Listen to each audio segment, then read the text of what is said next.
Abra a palavra do Senhor no livro do profeta Isaías.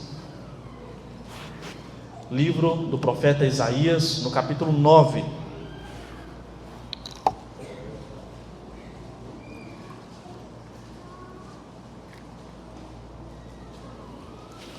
Livro do profeta Isaías, no capítulo 9, nós vamos ler do versículo 1 ao versículo 7. Isaías 9, do versículo 1 ao versículo 7, leitura de forma alternada.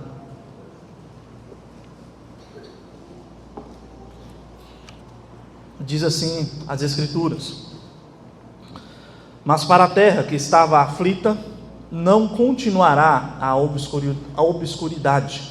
Deus, nos primeiros tempos, tornou desprezível a terra de Zebulon e a terra de Naftali, mas nos últimos tornará glorioso o caminho do mar, além do Jordão, Galileia dos gentios.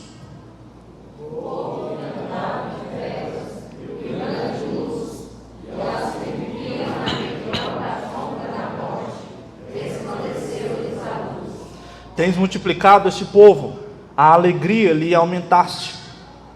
Alegram-se eles diante de ti, como se alegram na ceifa, e como exultam quando repartem os despojos. Porque tu pegaste o jugo que pesava sobre eles, a vara que lhes feria os ombros, e o cetro do seu opressor, como no dia dos midianitas. Porque toda bota com que anda o guerreiro no túmulo da batalha, e toda veste revolvida em sangue serão queimadas, servirão de pasto ao fogo.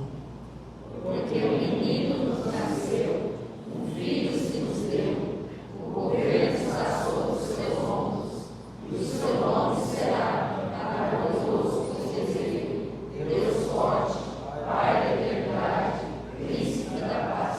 Para que se aumente o seu governo, e venha paz sem fim sobre o trono de Davi e sobre o seu reino, para o estabelecer e o firmar mediante o juízo e a justiça, desde agora e para sempre. O zelo do Senhor dos Exércitos fará isso. Vamos orar mais uma vez? Senhor, nós te louvamos, ó Deus, por falarmos com o Senhor até aqui. Te louvamos, ó Deus, pela leitura das Escrituras, que nós cremos, ó Deus, ser inerrante, perfeita e sagrada. Ó Deus, nós te louvamos e te pedimos que o Senhor fale conosco através dela. Ó Deus, o Senhor sabe que a tua igreja, ó Deus, se encontra contristada, ó Deus, entristecida pelos nossos irmãos que estão sofrendo neste momento. Nós te pedimos que ainda assim o Senhor prenda a nossa atenção, que o Senhor abra os nossos sentidos, para que nós possamos, ó Deus, entender a tua palavra para as nossas vidas. Te louvamos em nome de Jesus. Amém. Meus irmãos, recentemente nós temos visto muitas nações, líderes, entrando em guerra. A Rússia entende que a Ucrânia pertence a ela. A China diz que Taiwan deve estar debaixo do seu governo. A Palestina acha que Israel atrapalha o seu projeto de poder. A Coreia do Norte anseia por governar a Coreia do Sul, e temos tantos outros conflitos mundo afora. E todos eles são provocados por um único objetivo: ser aquele que subjuga o outro, que tem a sua vontade feita sobre o outro.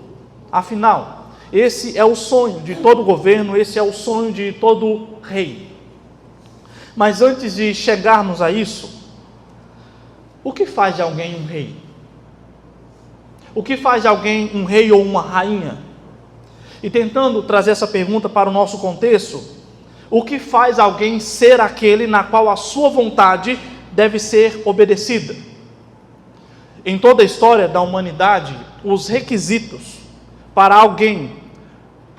que alguém seja intitulado rei, presidente, faraó, sultão, etc., são basicamente três requisitos. O primeiro requisito para alguém ser um rei, ou como se fosse um rei, é que essa pessoa deve ter poder ou soberania. A sua vontade está acima dos outros. Querendo ou não, a figura do líder sempre ela terá mais proeminência ou prioridade em determinados lugares. Até hoje, por exemplo, quando a família real da Europa vai viajar pelo seu país, por exemplo, aonde ela vai passar ainda é totalmente revitalizado. A cidade por onde a família real vai passar é totalmente revitalizada, porque a simples presença real já impacta, ou deve impactar qualquer lugar. O primeiro requisito, então, para se ser um rei ou rainha, ou se achar um rei e uma rainha, é ter autoridade. O segundo requisito para ser um rei é que todo rei ou rainha deve possuir um reino. Não há autoridade real sem que haja um reino. Não importa muito o tamanho do reino, mas é necessário que haja um reino. O terceiro e último requisito para se ter esta autoridade real é que todo rei precisa de servos. Todo rei precisa de servos. Não há como ser um rei sozinho, a menos que você seja o rei da obra do O Pequeno Príncipe. O rei que era de uma linhagem real, ele tinha um reino, mas ele não tinha súditos. E embora ele fosse um rei sábio, ele vivia num alto engano, por pensar que poderia governar sozinho, por pensar que poderia ser rei sozinho. Meus irmãos, eu começo explicando sobre essas características de um rei, porque a minha proposta nessa noite é que nós pensemos em como Jesus cumpre todos esses requisitos, como Jesus cumpre todos esses 3 requisitos. Mas ao mesmo tempo, nós veremos que o fato de Jesus cumprir todos esses requisitos, isso às vezes provoca uma disputa. Isso às vezes provoca uma disputa de território no nosso coração. O profeta Isaías aqui, ele irá nos apresentar ao rei Jesus. Mas ao apresentar o rei Jesus, nós podemos ser apresentados também a quem de fato é o rei em nossas vidas. A quem de fato é o verdadeiro rei de nossas vidas. Para nós entendermos esse contexto aqui, o texto de Isaías, melhor dizendo, nós precisamos entender a história, aonde ela se encontra aqui. Há muito tempo atrás, Deus chamou um homem, e Deus deu a esse homem o nome de Abraão. Abraão era um semita, ou seja, ele era um descendente de Sem, filho de Noé. Deus falou a Abraão e disse que ele seria muito abençoado, e que ele teria um filho, e esse filho, ou a sua descendência, conquistaria a terra de Canaã. A terra de Canaã era dos descendentes de Cã, filho de Noé também. Aquele filho que foi amaldiçoado por ter visto a nudez do seu pai. Mas Deus ainda faz mais promessas a Abraão. Promessas maiores ainda. O Senhor disse que Abraão seria pai de multidões. A Bíblia diz que Abraão creu em Deus. Ele confiou que Deus faria todas essas coisas. Passou-se muito tempo. Abraão teve o filho prometido de Deus, Isaque. E esse filho prometido teve outros filhos, que tiveram outros filhos, e mais filhos, até que os descendentes de Abraão, então, eram muitos. Porém, embora os descendentes de Abraão fossem muitos, eles não eram poderosos. Por isso é que eles foram feitos escravos pelo povo egípcio. E o povo de Israel, então, fica escravizado por 400 anos. Até que Deus mandou um homem chamado Moisés, que foi usado pelo Senhor para libertar o povo da escravidão. Foi difícil. Faraó não queria deixar. Ele achou inclusive que poderia ter um embate de igual para igual com Deus. Ele até tenta imitar ali as 2 primeiras pragas, mas depois foi impossível.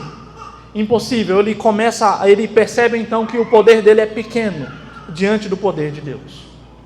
Porém, quando o povo sai do Egito, e até mesmo antes de entrar na terra de Canaã, Deus relembra aquele povo que ele seria o Deus daquele povo, e aquele povo seria o povo de Deus, mas eles deveriam obedecer a palavra do Senhor. O povo disse então: nós vamos cumprir a tua palavra, nós vamos cumprir os seus mandamentos.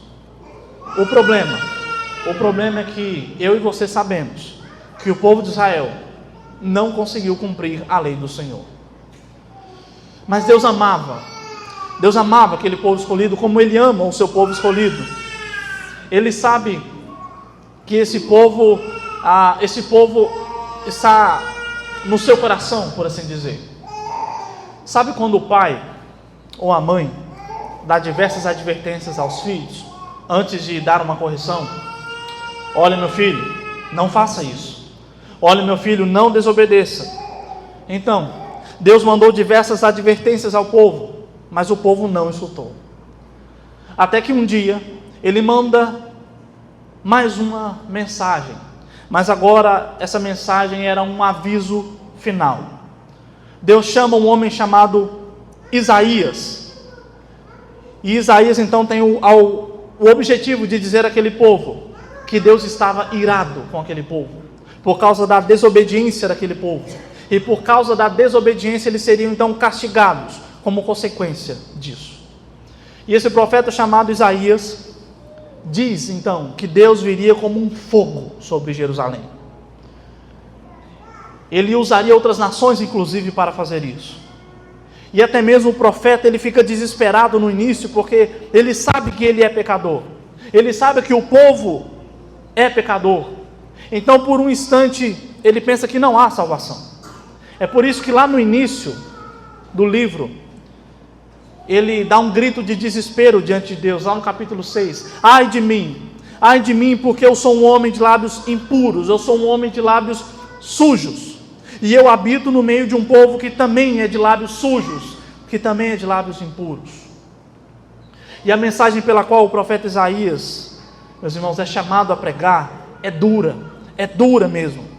Deus diz que por causa da rebeldia daquele povo, Ele iria cortar Judá como se fosse uma árvore, e ainda queimaria o toco que ficasse no chão, como relata no capítulo 6 do livro de Isaías. Mas todo esse fogo, que aparentemente destruiria o povo de Israel, na verdade se tratava de um fogo purificador, um fogo que queimaria sim, mas ele também limparia o que havia de ruim. Ele limparia o seu povo, disciplinaria o seu povo para que ele se tornasse ou ficasse mais purificado. E é isso que menciona os capítulos 1 até o capítulo 4. Deus disse ainda que a partir dessa Jerusalém queimada surgiria a nova Jerusalém. De um toco de árvore queimada surgiria então um rebento, uma semente santa. A semente que Isaías chama de Emanuel no capítulo 7. Ou seja, o livro de Isaías traz para o povo de Deus tanto uma mensagem de condenação, de castigo, por causa dos pecados do povo, quanto uma mensagem de esperança, de que um dia iria nascer o Rei dos Reis, que estaria para sempre com o seu povo. E então nós chegamos aqui no capítulo 9, onde Isaías agora foca nos atributos desse Rei dos Reis. E é por isso que Isaías vai nos ensinar mais sobre esse rei. Quem é esse rei? Ou como é o reino deste rei? E melhor ainda, quem são os servos? Ou como vivem os servos deste rei? O primeiro ponto então é, quem é esse rei? E eu peço a você que vá para o versículo 6 do texto, onde nós temos algumas informações importantes sobre esse rei. Perceba que o versículo 6 diz que esse rei é um menino que nasceu. E nós temos um detalhe interessante, porque por mais que esse menino tivesse nascido de forma natural, a frase aqui, o versículo, é construído como se alguém tivesse dado o menino.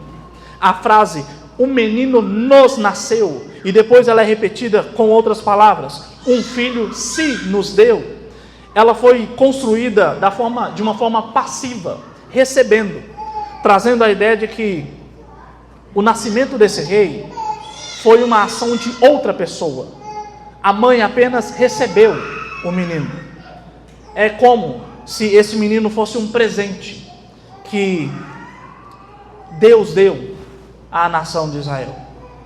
Em outras palavras, esses termos, esse versículo 6, o início desse versículo 6, demonstra a linhagem real desse rei.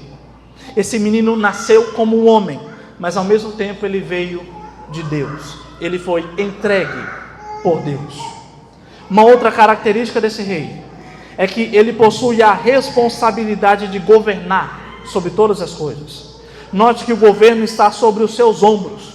Isso demonstra não somente o poder desse rei, mas também a sua responsabilidade como rei. Ou seja, o rei fará o que é preciso. O rei fará o que é preciso para que toda a autoridade seja legalmente dele. Essa frase aqui, meus irmãos, nos faz refletir automaticamente para o fato de que Jesus, mesmo sendo Deus, mesmo tendo todo o poder, ainda assim ele cumpriu com a sua responsabilidade de rei e de redentor do seu povo. Ele morreu, ele ressuscitou ao terceiro dia. E então, depois disso, ele pronuncia a sua declaração de autoridade legal. Toda a autoridade me foi dada no céu e na terra, conforme diz Mateus no capítulo 28. Legalmente agora, todo o governo está nas mãos de Jesus. Mas será que esse rei é capaz mesmo? Será que esse rei é poderoso mesmo? E para responder isso, nós devemos aprender um detalhe. O nome de alguém, principalmente no Antigo Testamento, era coisa séria. Tanto que, geralmente, o nome de uma pessoa dizia muito quem ela era, ou quem ela fazia. Por exemplo, Eva, que significa seres humanos, porque ela foi a mãe de todos os seres humanos. Abraão, que significa pai de multidões, e Abraão, de fato, é pai de multidões.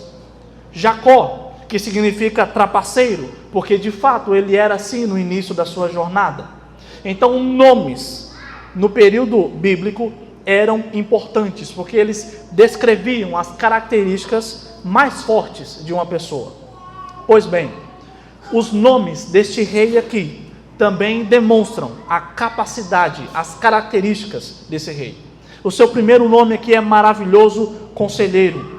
Enquanto os outros reis necessitavam de conselheiros para governar, necessitavam de consultar pessoas mais sábias para governar, este rei era um maravilhoso conselheiro. A palavra maravilhoso aqui, ela possui o sentido de sobrenatural, ou seja, a sabedoria desse rei está muito acima da sabedoria humana. Inclusive, o apóstolo Paulo vai dizer aos romanos que ninguém foi conselheiro de Jesus, em Romanos 11:34, e que ninguém possui a capacidade de ensinar alguma coisa a Jesus, como é descrito em 1 Coríntios 2. A sabedoria de Jesus, então, de fato, é maravilhosamente sobrenatural. Ele é um maravilhoso conselheiro. O seu segundo nome, então, é Deus Forte. E aqui algumas coisas começam a ficar mais sérias. Esse rei, ele não é apenas um homem com autoridade, que nasceu de maneira natural. Esse rei também é Deus. E ele é forte para governar. A palavra de Deus mostra claramente a força de Jesus Cristo, porque não somente ele fez todas as coisas, conforme relata o Evangelho segundo João, no capítulo 1, mas o Senhor Jesus também sustenta todas as coisas, conforme ensina a carta de Paulo aos Colossenses, no capítulo 1. Para se ter uma ideia do poder de Deus, então, da energia usada para que você pisque os olhos, até a energia usada para girar galáxias em todo o universo, essa energia, esse poder vem do Senhor Jesus. O terceiro nome, então, dado a este rei, é Pai da eternidade. E aqui não somente aponta para a divindade de Jesus Cristo, mas também aponta para o relacionamento de Jesus com o seu povo. Para se ter uma ideia, os reis que passaram pela história, eles não pensariam duas vezes antes de matar um dos seus servos, para que ele e a família real fossem salvos. Aliás, alguns servos até se ofereciam para morrer no lugar dos seus reis. Mas este rei aqui não. Este rei é Deus forte. Esse rei Deus forte também possui um amor protetor de um pai. Ao ponto de, como diz o Dr. John Oswald, ao ponto de desse rei se sacrificar pelo seu povo. Esse rei se sacrifica pelos seus servos. Jesus, ele é o rei que habitou entre nós e morreu por causa ou pelos seus servos. E por fim, o último nome dado a este rei, aqui é o de príncipe da paz. E a palavra príncipe aqui, ela pode ser traduzida como um administrador da paz, ou um mediador da paz. E essa paz administrada, meus irmãos, se trata de uma paz, a paz salvífica entre Deus e o seu povo. O apóstolo Paulo confirma isso quando ele diz: justificados, pois, mediante a fé, temos paz com Deus, por meio do nosso Senhor Jesus Cristo. Romanos 5:1. Então, o que nós conhecemos desse rei está escrito aqui no versículo 6. Mas, como é o reino desse rei? Como é o reino que esse rei governa? E aí no versículo 7, a primeira afirmação que nós temos é que esse rei estenderá o seu governo e aumentará o seu governo. Estenderá, aumentará o seu governo. Para nós entendermos essa afirmação de Isaías, nós precisamos lembrar da promessa que Deus fez a Abraão, aos descendentes também de Abraão. A promessa que eles herdariam a terra de Canaã, mas eles abençoariam todas as outras nações. Ou seja, a influência do povo de Deus não estaria limitada a um território, mas a influência do povo de Deus se estenderia a todas as nações. Isso desde que eles estivessem debaixo do governo de Deus, desde que eles cumprissem a lei do Senhor. Acontece que, em um determinado momento, o povo então pede um rei humano para eles. Porque, primeiramente, eles não queriam ser santos, eles não queriam ser separados, diferentes, eles queriam ser como as outras nações. E segundo, esse pedido de um rei humano era quase uma declaração dizendo: Senhor, o teu governo não é tão agradável assim. Senhor, o teu governo não é tão bom assim. Seria mais ou menos, meus irmãos, como muitos pensam hoje em dia, que essa história de consultar a Bíblia para ver o que Deus manda com relação aos meus projetos profissionais, para ver o que Deus manda com relação à minha família, aos meus projetos financeiros, os meus problemas sentimentais, essa história de consultar a Bíblia, consultar o Senhor, isso é irreal. Todo mundo hoje em dia busca orientação no rei apresentador de TV. Todo mundo hoje busca orientação no rei influencer da internet. Por que eu seria diferente? Nós queremos ser como todo mundo. Foi isso que disse o povo de Israel. Acontece que por causa desses reis incrédulos que Israel teve, salvo algumas exceções, o povo de Israel, que deveria ser grande, o povo de Israel, que deveria ser uma nação de sacerdotes reais, estava na verdade cada vez menor. Estava na verdade cada vez menor em poder, influência e até mesmo em território. A nação de Israel, que era para ser uma grande nação, em obediência a Deus, agora era uma nação pequena, vassala das outras, por causa da desobediência. Mas com a chegada desse rei aqui não, com a chegada desse rei mencionado aqui por Isaías, as coisas seriam diferentes. Ele não governaria apenas Judá, mas ele governaria sobre todos os outros povos. E então nós voltamos para a declaração de Jesus depois da sua ressurreição, ao dizer que toda a autoridade foi lhe dada aonde? No céu e na terra. Demonstrando assim que o Senhor Jesus não governa somente em Israel, ou no mundo, ou nesse universo, ou até mesmo o céu. O Senhor governa sobre tudo que existe. Tudo está debaixo do seu domínio. O reino deste rei não é apenas grande. O reino desse rei é absoluto. Não há nenhum centímetro quadrado do universo na qual o Senhor Jesus não possa dizer: é meu. Este reino também, segundo o versículo 7, terá paz sem fim e será estabelecido com juízo e com justiça para sempre. Um ponto que fica evidente aqui nessa parte é que as características desse reino são eternas. A paz aqui é sem fim. O juízo e a justiça aqui são para sempre. E meus irmãos, De injustiça, nós entendemos.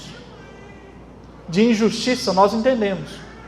Nós já vimos por diversas vezes o ladrão sendo inocentado e o inocente sendo condenado.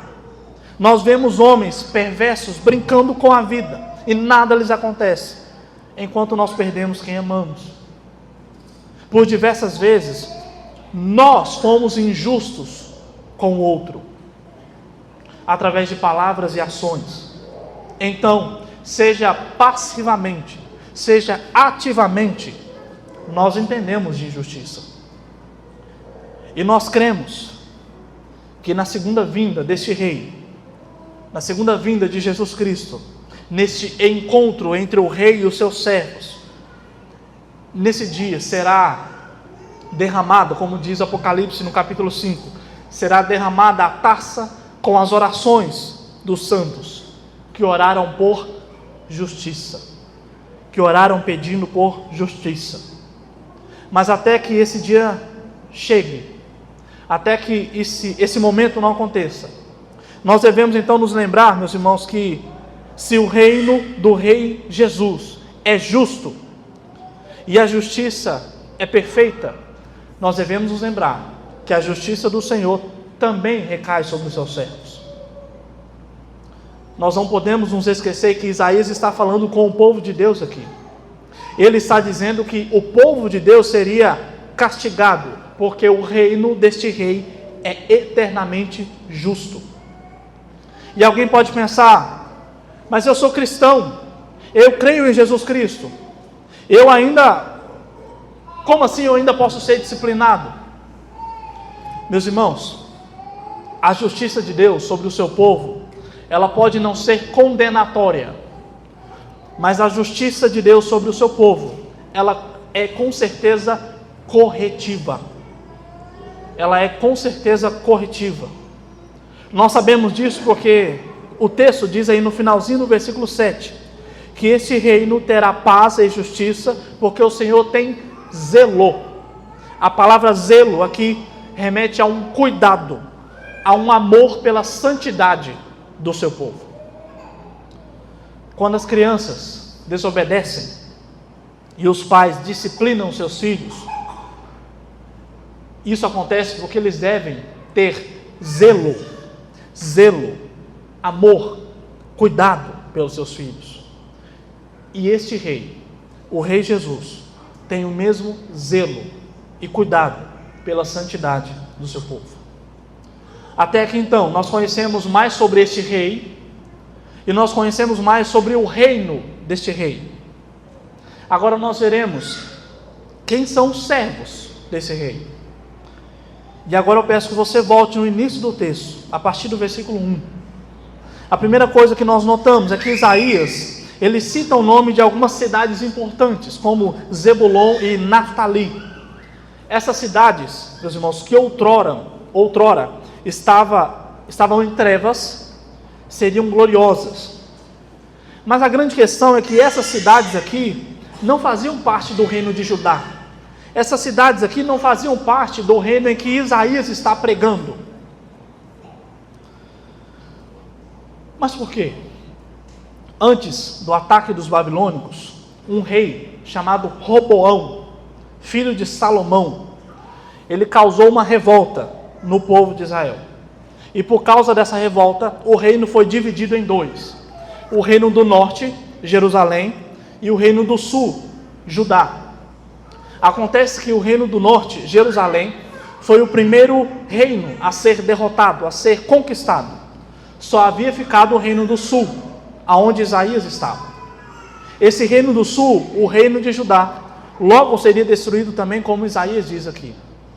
Mas como nós já dissemos, Isaías não traz apenas uma mensagem de destruição. Isaías também traz uma mensagem de restauração. Mas acontece que quando Isaías cita essas duas cidades aqui, que está no outro reino, ele está dizendo que os servos deste rei não estão apenas no reino do sul, no reino de Judá, mas os servos desse rei também estão no reino do norte, o reino de Jerusalém. Em outras palavras, a restauração promovida pelo Senhor, pelo Rei, não era apenas de uma parte do seu povo, mas a restauração que Jesus aplica, ela é completa em todo o seu povo. E isso, meus irmãos, deve ficar muito bem claro para nós. Jesus Cristo é o Rei que jamais perderá nenhum dos seus servos. Jesus Cristo é o Rei que jamais perderá nenhum dos seus servos. O sangue de Jesus Cristo, ele foi suficiente para restaurar todos aqueles que foram chamados para fazerem parte do seu reino. E note, por que saber disso é importante? E por que saber disso pode confortar os nossos corações? Saber disso, meus irmãos, é importante porque, por exemplo, ainda há esperanças para aqueles que estão longe do Senhor. Ainda há esperanças para aqueles que são escravos do pecado. Porque o Senhor não perderá nenhum dos seus servos. Não perderá nenhum dos seus servos. Esses servos restaurados, esses servos do Senhor, eles recebem gratuitamente alguns benefícios. Como diz o versículo 2, se antes eles andavam em trevas, em direção à morte eterna, agora eles andam na luz da vida. E isso é confirmado pelas Escrituras, quando Jesus nos diz em João 8,12, que Ele é a luz do mundo, e quem o segue não andará em trevas, ou não andará nas trevas, mas terá a luz da vida. Ou seja, Jesus é o Rei que não somente deu a vida em favor dos seus servos, mas Ele é o Rei que também deu aos seus servos a luz da vida.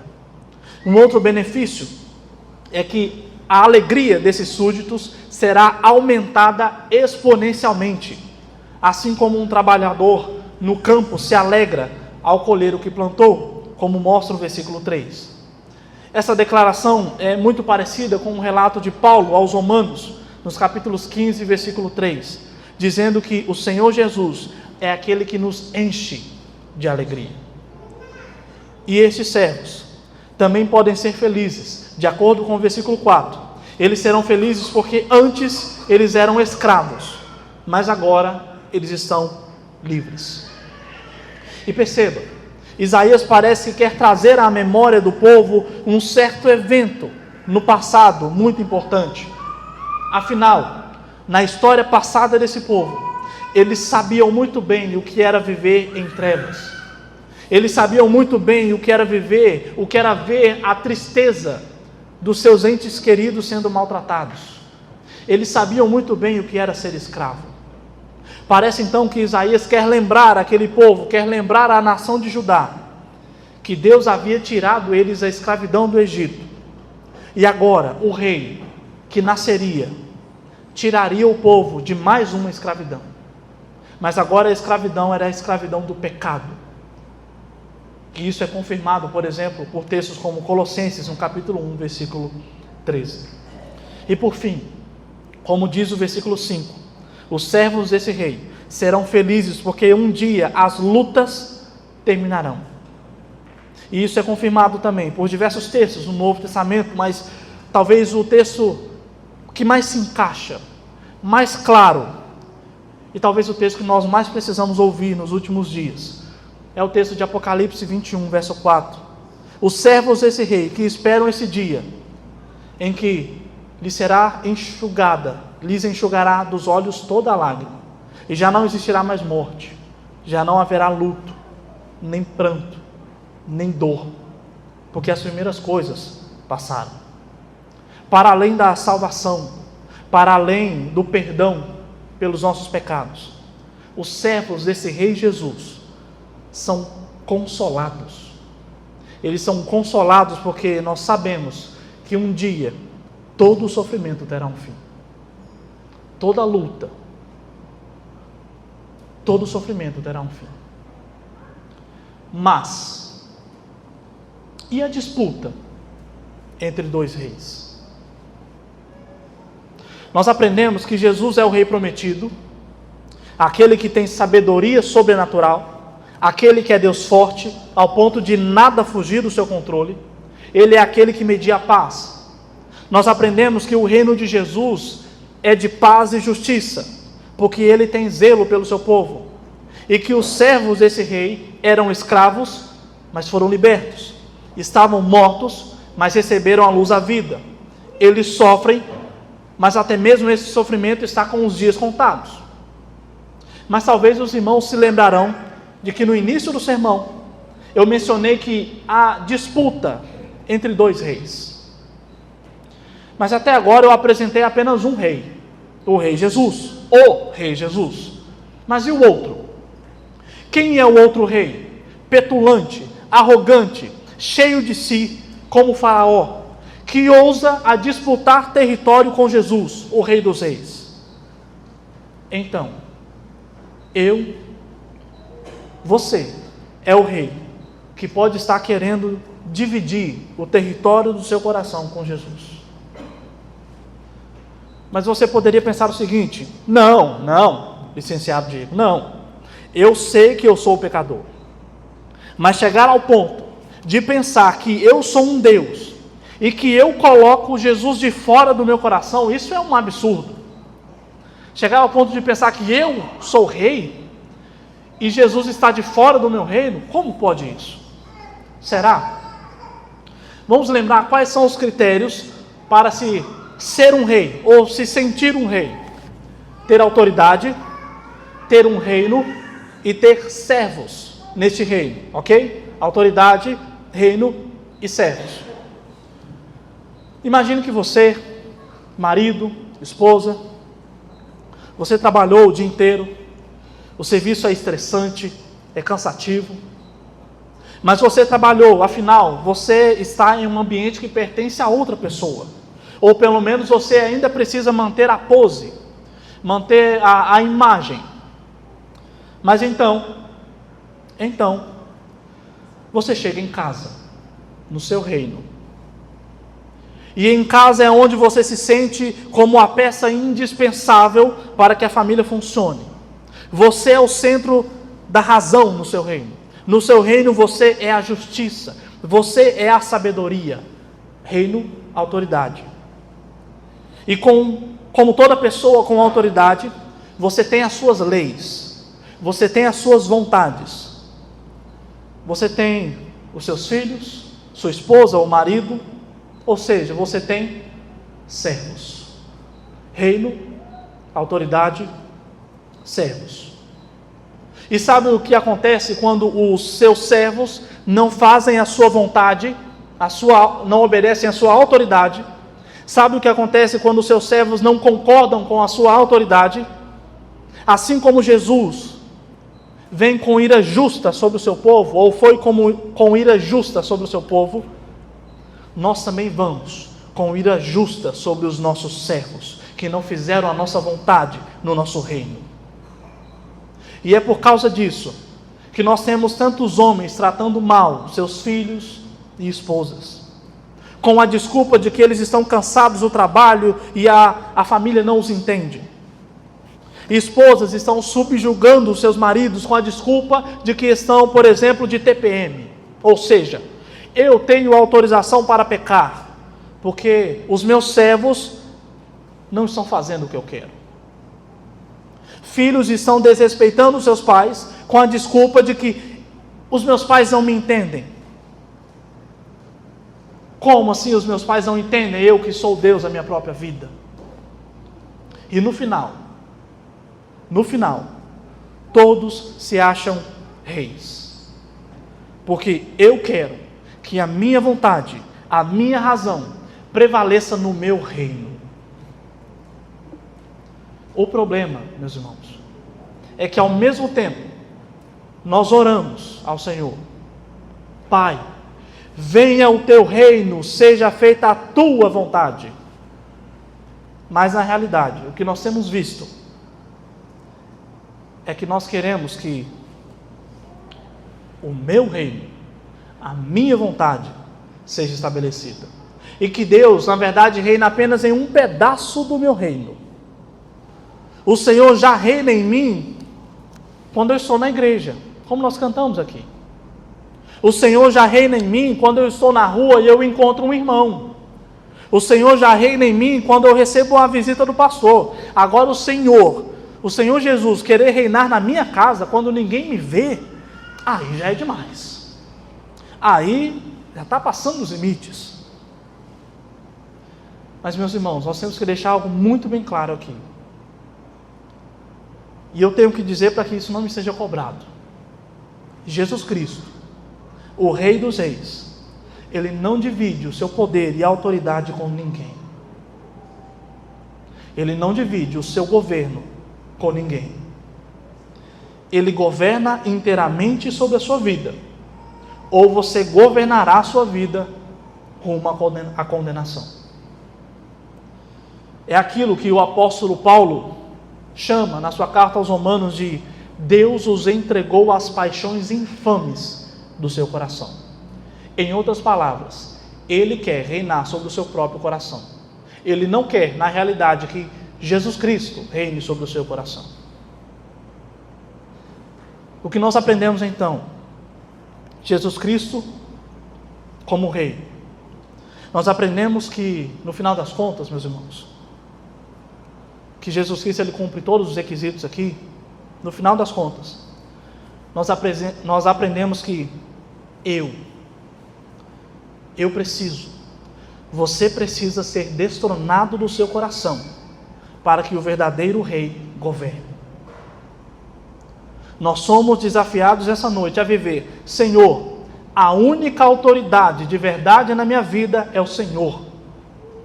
A minha casa, o meu trabalho, o meu coração não pertencem mais a mim. Eu sou um péssimo rei, Senhor. Jesus, hoje mesmo, já não sou mais eu quem governa.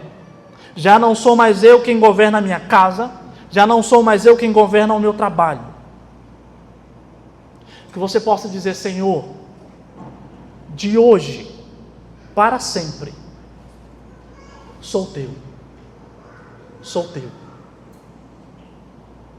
Que você possa dizer, nas palavras do salmista do Salmo 44, Tu és o meu Rei, ó Deus. Amém. Vamos orar.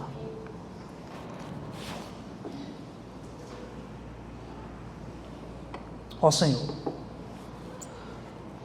louvado seja o Teu santo nome, ó Deus, porque o Senhor mandou para habitar entre nós o Rei dos Reis e Senhor dos Senhores. Aquele, ó Deus, que tem toda a autoridade, tem todo o poder, tem toda a força, tem toda a sabedoria.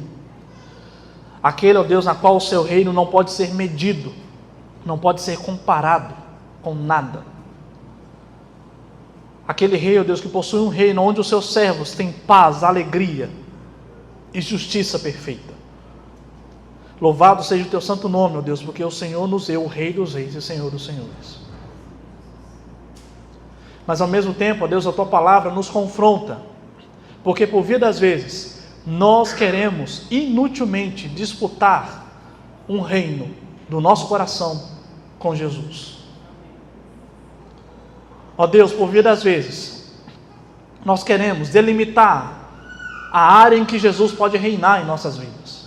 Senhor, o Senhor reina na minha vida durante o final de semana. Senhor, o Senhor pode reinar na minha vida durante as 1h30, 2 horas que eu estou no culto. Senhor, mas nos perdoe por todas as vezes em que, quando o final de semana acaba, quando o culto acaba, nós queremos governar em nossos corações. Nos perdoe, Deus, por todas as vezes em que nós achamos que a nossa casa, o nosso trabalho é o nosso reino, e seja feita a nossa vontade. Ó Deus, tenha misericórdia. Que nós possamos, ó Deus, ser destronados nesse instante mesmo, para que o Senhor de fato venha reinar em cada área de nossa vida. Que o Senhor possa ser de fato e de verdade, não apenas da boca para fora, o Rei de nossas vidas. E nós somos os Seus servos. Em nome de Jesus. Amém. Amém.